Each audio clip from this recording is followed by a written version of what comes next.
Hello बच्चों, welcome back. अब ये है पार्ट 5 लेखांकन के आधारभूत शब्दों की परिभाषा का। तो अब तक हम देख चुके हैं इकाई, लेन-देन, परिसंपत्तियाँ, चालू संपत्ति और पूंजी, विक्रय, आगम, व्यय, खर्च, लाभ, अभिवृद्धि, हानि। और अब हम देखेंगे बट्टा।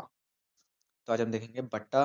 तो सबसे पहले विक्रेता द्वारा वस्तु के क्रेता को वस्तु के मूल्य में जो कटौती दी जाती है उसे बट्टा कहते हैं। बोले तो डिस्काउंट। जैसे आपने 50,000 का खरीदा माल, उस पे 10% आपको बट्टा मिला, मतलब 10% आपको डिस्काउंट मिला। उसे हिंदी में बट्टा, इंग्लिश में डिस्काउंट बोलते हैं। तो यह 2 प्रकार का होता है। नंबर 1 व्यापारिक बट्टा।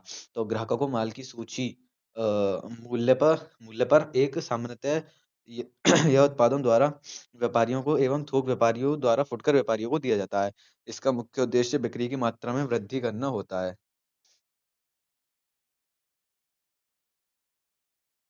व्यापारिक बट्टे का कोई उल्लेख पुस्तकों में नहीं किया जाता, क्योंकि इसके बीजक या कैसे नियमों में ही कुल मूल्य में से घटा दिया जाता है। मतलब कुछ इसका लेखा नहीं किया जाता है, इसको टोटल में से ही घटा दिया जाता है। इसके बाद आता है नकद बट्टा।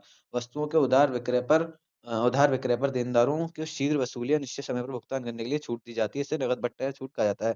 जैसे आपने 50,000 का माल खरीदा और 50,000 आप हैंड टू हैंड कैश दे रहे हैं, या बाद में 1 महीने बाद 1 महीने बाद पूरे कैश दे रहे हैं एक साथ 50,000, तो उसपे नकद बट्टा मिलता है या नकद छूट कहते हैं उसे।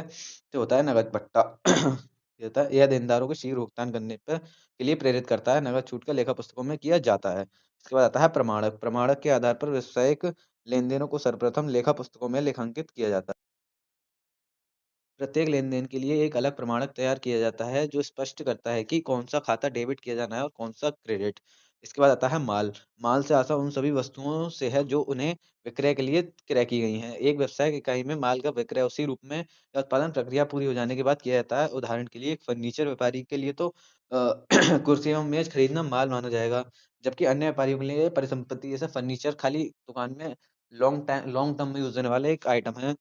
परिसंपत्ति है। वह फर्नीचर बनाने हेतु यदि लकड़ी एवं अन्य सामग्री के क्रय करता है, तो भी वह माल माना जाएगा।